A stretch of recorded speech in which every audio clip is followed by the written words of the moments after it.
Hey guys, how's it going? Welcome back to the channel. So in today's video, I'm here to take this shed down. We're going to do a concrete pad. So we're going to do the demolition now, and then we're going to do our framing and cast our concrete. So stay tuned. Let's dive right into the video and get this shed down. This is the shed. We're going to remove it, and then we're going to do a bit of pad here. We're going to cast a concrete pad. So stay tuned. So time for the fun, guys. The hardest part of this shed is to take the roof off. Once you cut the roof off, it's like a piece of cake afterward. So doing a shed like this, you just basically want to just start it from the roof and take the roof down, and everything should come easy afterwards. And I have a sledgehammer, one of those big hammer, and that hammer was so helpful. If I didn't have that hammer, for sure this would take us like an extra 3 hours to do it. So doing a shed like this, it's good to, you could rent a hammer or at Home Depot or one of those rental place, a big sledgehammer. This shed take us like 2.5 hours to take it down.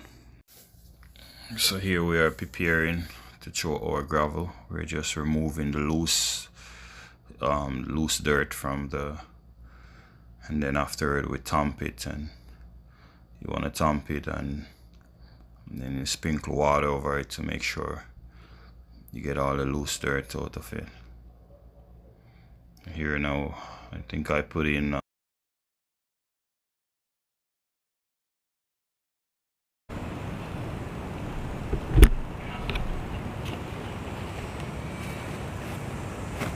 so what I just did, I threw in my gravel. I pour in 8 inches worth of gravel and I compact it with my thumper. So now we're gonna do our forming, and then we'll do our steel up and prepare for concrete.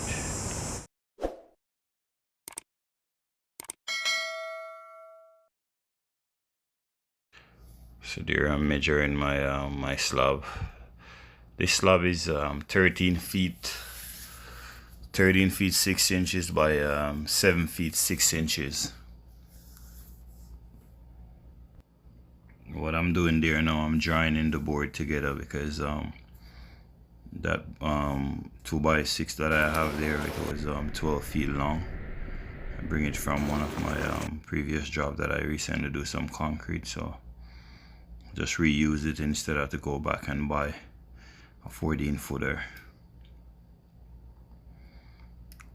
So I'm just what I'm doing, I'm trying to screw up all the 4 corners, the 13 feet 6 inches by 7 feet 6, and then we're gonna square it.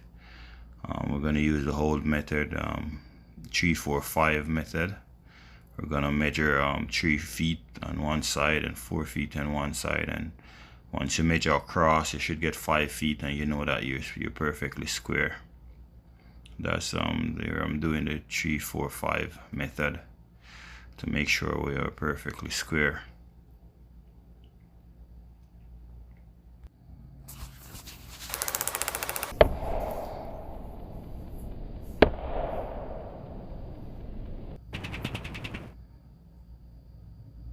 So what I do, I put in my my stake in and catch a level from one side and just work your way around.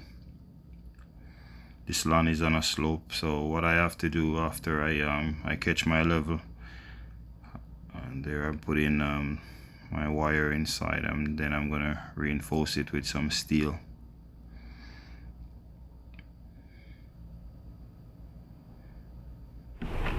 Just trying to. So once you pour our concrete, we're gonna just lift. We're gonna lift our wire up into the concrete. I just need to put a few pieces of the hood right around there, prevent the concrete from run out of the form. This is a 13.6 by 7.6 slab that I have here. Concrete is on his way right now. See, I'm just backing up the outside right now. So when you back up the outside, if you don't put a piece of 2x4 on the inside, it's gonna left for the reveal, which we don't want to have that. So after I backfill the outside,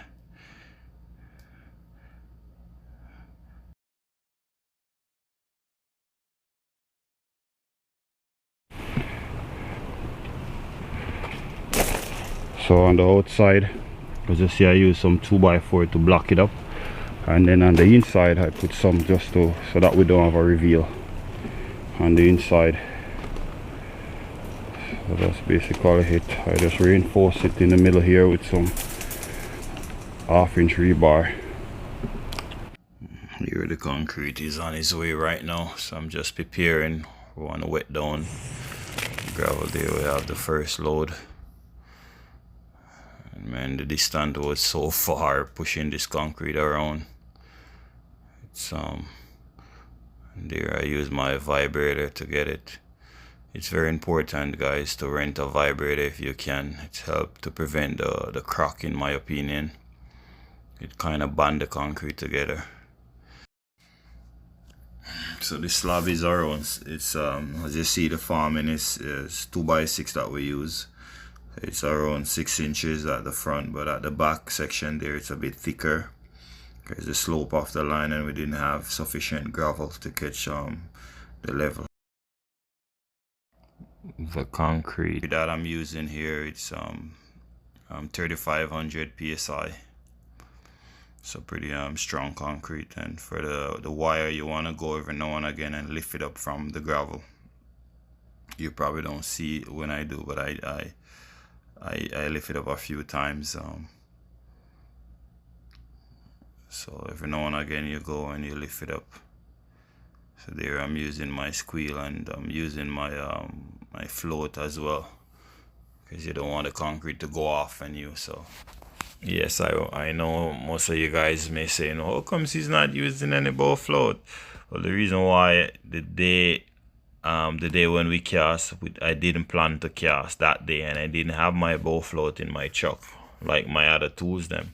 Then the day after, the concrete company that I use weren't available, so I just end up casting the evening, and I think it came out really well. It came out really nice without using the bow float.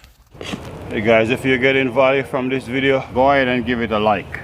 There I'm just rodding.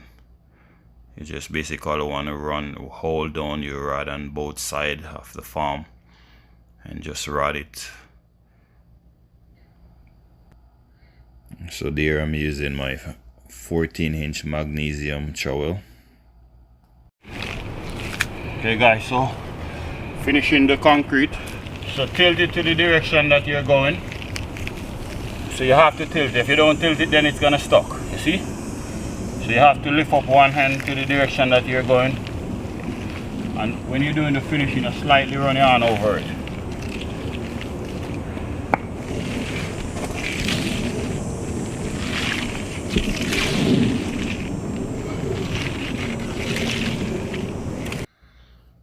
So the homeowner here decided they want to go with a smooth finish, and they don't want me to do the hedging either. So basically I don't do the hedging and I don't do a broom finish. This is just the way how they prefer it. You want to lightly run your arm over it to get the wheel out, the line. Slightly run it over it. Being as it's kind of wet now, it's a bit more difficult to get it out, but There I'm using my finishing trowel now. I want to go over it afterwards with your finishing trowel. there you have it guys. Thank you for watching. Thanks for watching the video till the end. Don't forget to subscribe. I have lots more video like this one coming up. Subscribe and click the notification bell so when I upload new video you get notified. And hit that like button if you get value from the video.